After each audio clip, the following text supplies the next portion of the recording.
Here are 20 n8n tips every AI agent builder should know. Number 1, the set node. This is one of the most essential nodes inside of n8n. It allows you to easily format data before sending it down the flow. And it's especially useful when you have multiple triggers and you want to format it into the same message, such as agent input right here. And then we have an AI agent that just can have JSON.agent input no matter which trigger it came from. Tip number 2.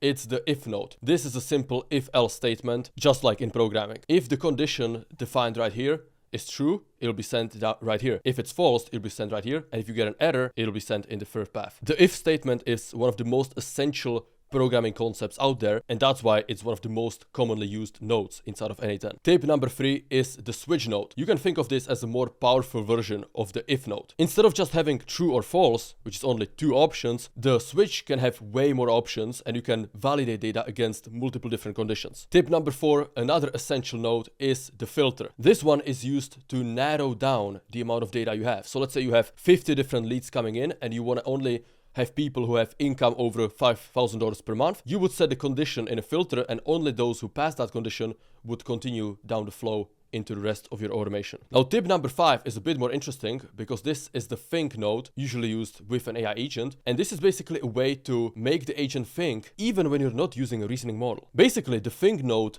acts as a tool that the agent can call to do a bit more thinking before taking action. So maybe you didn't give it sufficient data and the AI agent is unsure what to do. It can call the think tool with specific instructions that you give it to think about the problem in a different way and then make the decision. Very underrated node inside of n8n. n8n tip number 6 is the MCP tool. This is one of the most powerful nodes inside of n8n. Why? Because you can give it to your AI agent, which already has access to like hundreds of different tools, right? This is the power of n8n. But with the addition of this MCP node, you can contact any MCP server that exists. For example, here I'm using Vectel, which we recently added MCPs to Vectel. If you're not using Vectel, go to vectel.ai and sign up. It's the AI productivity of the future. But you can use any other MCP like the GitHub one, the Figma one, the Playwright one. There's thousands of different MCP servers in the world. And if you understand this single node inside of n8n, you can give your AI agent access to use all of them. So master this one node. Do not avoid the concept of MCPs. I know it might seem intimidating at first, but if you learn it, you'll be ahead of 99% of other people using n8n. Trust me. By the way, this entire AI agent, even with the MCP setup for Vectel, is available in the new society, in the classroom right here. We have templates and presets. You can access all of my AI agents, pre-built automations, all the other resources from my videos right here, plus exclusive content. Join the new society. It's going to be linked below the video. Now back to n8n. Tip number 7 actually isn't a node, but it's how to handle errors. A lot of beginners struggle with this, right? For example, here, we can see that on the if node, we have the error option.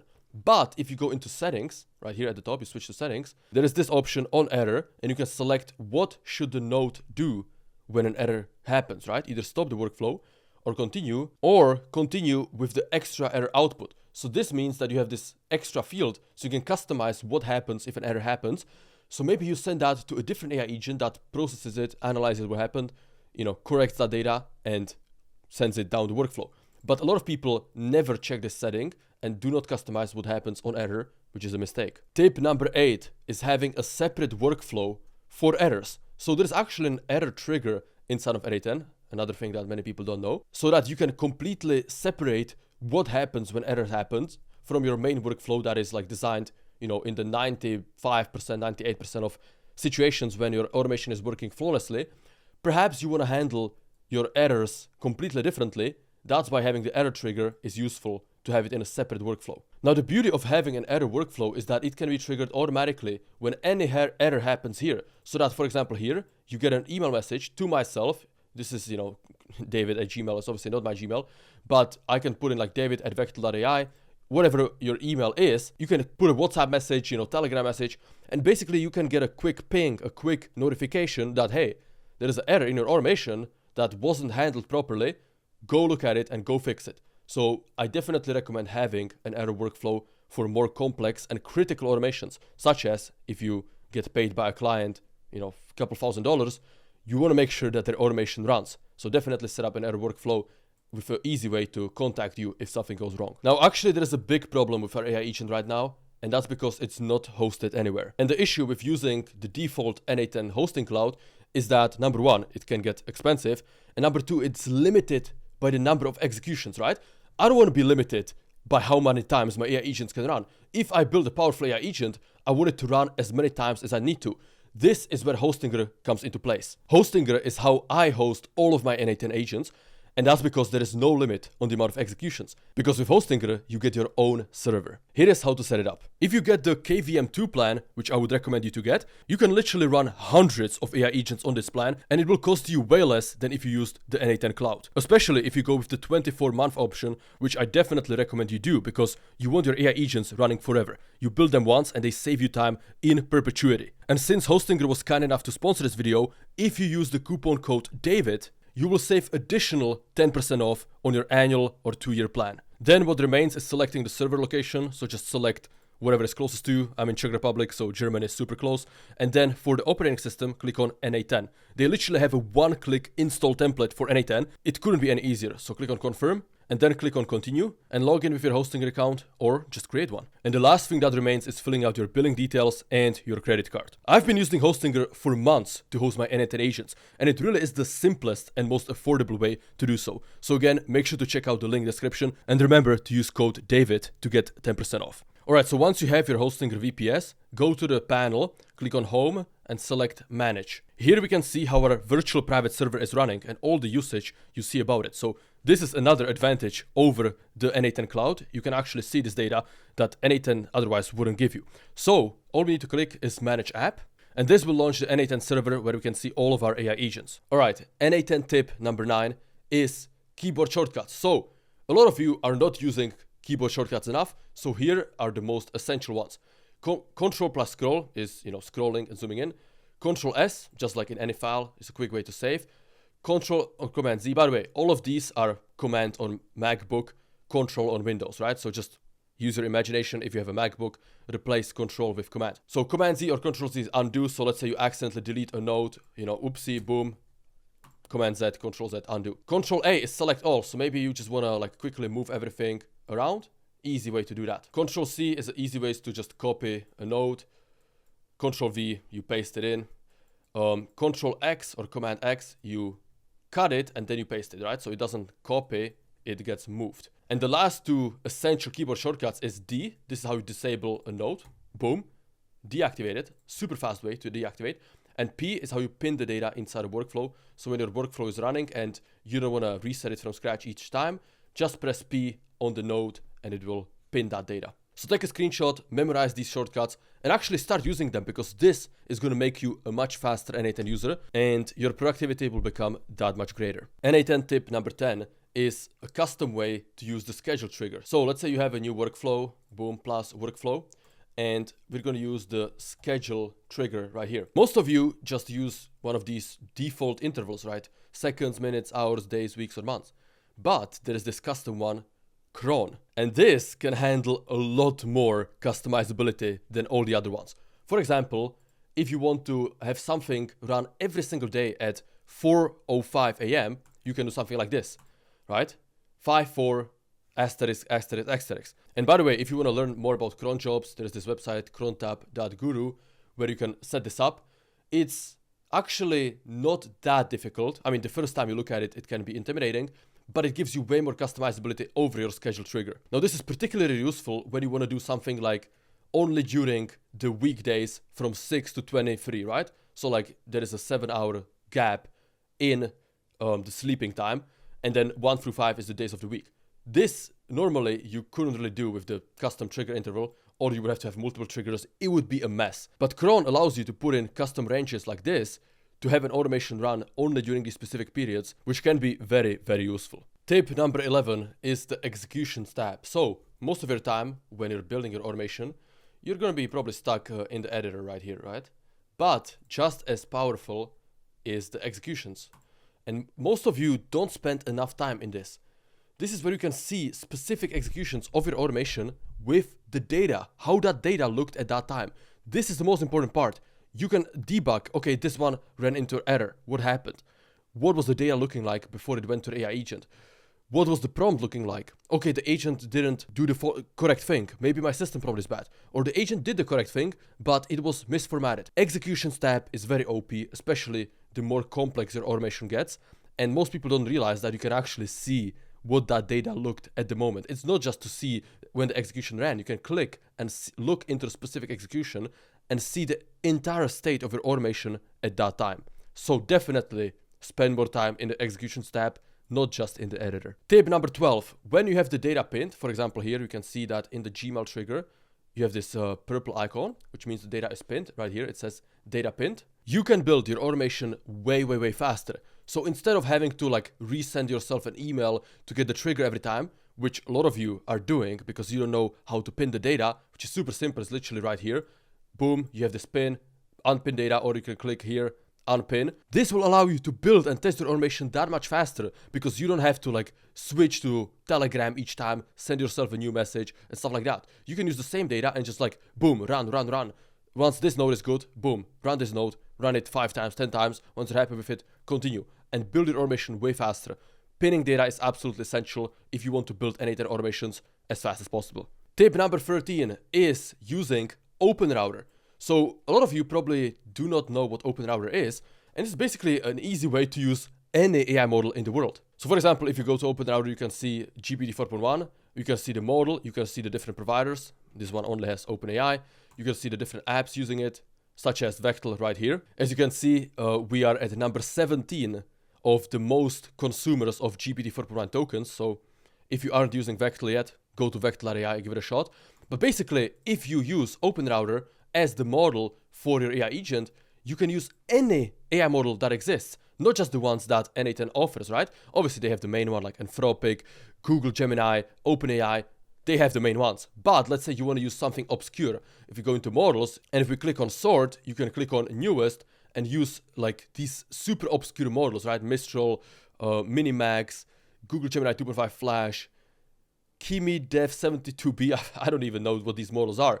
Basically, you can use any model out there, open source models, small models, unrestricted models, whatever you want, if you use the OpenRouter chat model node to power your n8n AI agents. Definitely OP. And another reason why it's OP, let's say you're using Claude for Sonnet, right? Most people would just use it through the Anthropic node. However, what if Anthropic API is down? Then your entire automation will not be running because of one API provider being down. If you use OpenRouter, here you can see Claude for Sonnet has 5 different providers. So let's say Anthropic is down, right? This provider is completely unavailable, completely crashed. No problem, you might get redirected to Amazon Bedrock or one of the free Google Vertex data centers that exist in different parts of the world. This is why if you want to build a stable n8n automation, using the OpenRouter node is a very good idea. Tip number 14 is using the now convention. So in any expression field, right? For example, here we have a set node. But in any expression field, it could be inside of an AI agent prompt. You just switch from fixed to expression. You can put in now inside of curly brackets with the $sign. And this will give you the exact date time of this moment. You can see right here how the result looks like. Or you can add that format with the specific format you want to be followed. And that'll give you a much cleaner format, for example, to put into a system prompt for AI agents. So yeah, the now expression is very, very useful for prompts, especially if you give your AI agents the current date. This is like one of the most general ways to make your system prompts better is just to give the agent knowledge of what date it is, which is perhaps one of the most valuable pieces of context that an AI can have. What is the exact date and time? Maybe in the morning, it should take different actions than in the evening. Maybe on the weekend, it should do something else than on the weekday. That's where using the now expression with custom formatting comes into play. Tip number 15 is retry and fail. So go into any n8n node, click on settings, and here you have this toggle retry on fail. Here you can select what happens if the execution of this node fails. So first of all, number of retries. So usually the 3 is default, it's fine. You can do 5, you can do 10, it's up to you. I would recommend 3 to 5. And how long it should wait in terms of milliseconds. So this is 1 second, you can do like 5 seconds. How long it should wait between trying again. Sometimes spamming it is not the best move. So like 5 seconds is good, 10 seconds is good. And yeah, using the retry on fail is very, very powerful, especially for nodes that are not the most stable, right? Like if you use like a AI model that just came out and it's like super high demand, they don't have enough providers, retry on fail can be a very good solution there. Tip number 16 is inside of the main settings of the workflow. So click on the 3 dots, click on settings, And if you scroll down here, you can see timeout workflow. This is useful if you have a detailed workflow and you want to make sure that it doesn't get stuck too much. Maybe you have a lot of expensive AI models that you're calling and you don't want to make sure that you don't go broke, right? You can click timeout workflow and timeout after how long. So maybe, after 5 minutes, if it's stuck, it times out. Or maybe after 1 hour, depending on how complex your workflow is. When the limit is hit, n8n first tries a soft stop. If that doesn't work, then it kills the process and it logs the run as cancelled. That's how you can see it in your executions tab. Tip number 17 is adding tags. So it's actually quite visible right here, but a lot of people ignore it. You can add a tag to your workflow to organize them better. So maybe you can say like personal automation, boom, personal. Or you can say like AI agent, right? Some n8n automation doesn't even need AI.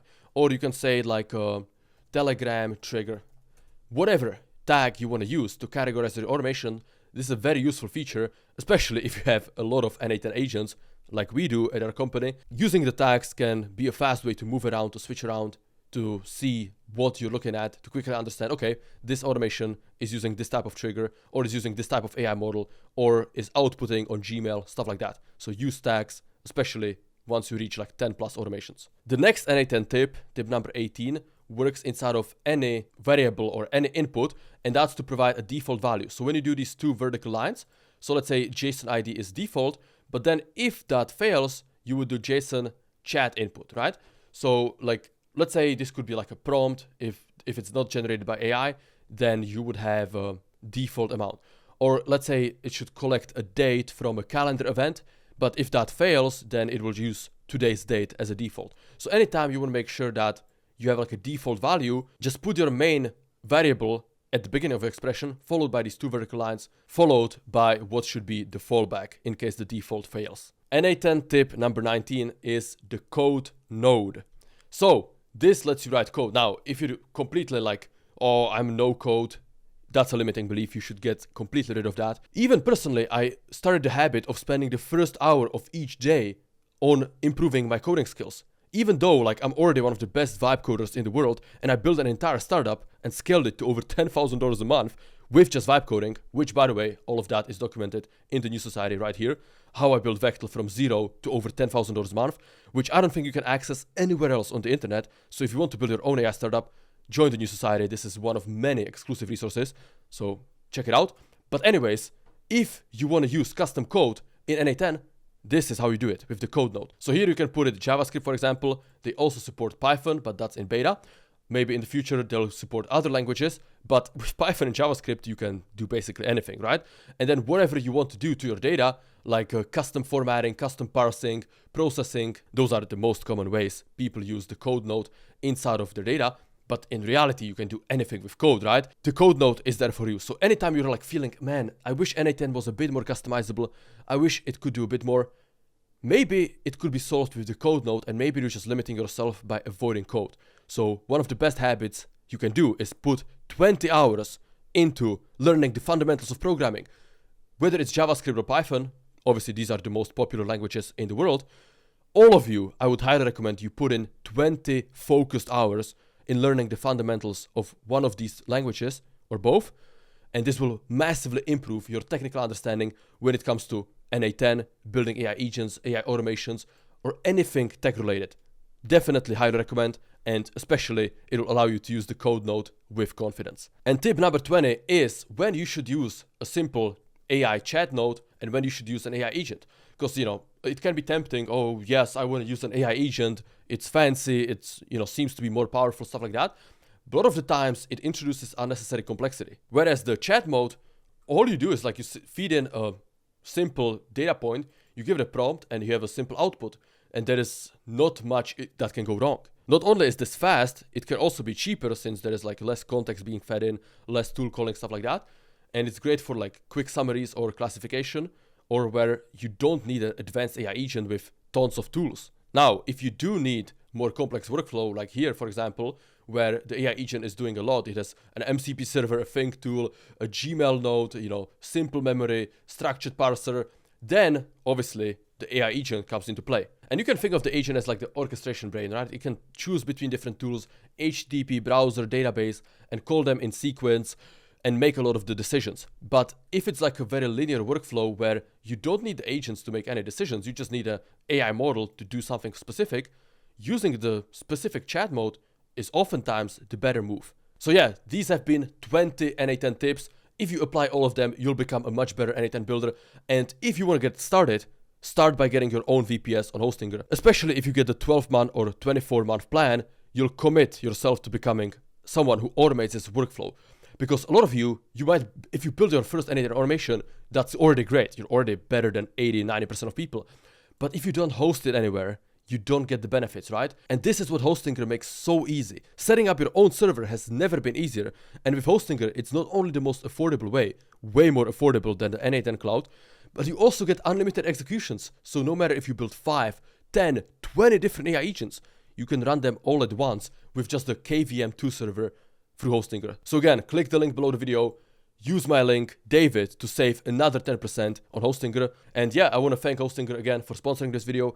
And if you guys enjoy these tips, let me know, comment n8n below, and I'll make more n8n videos. That being said, thank you for watching, and have a wonderful, productive week. See ya.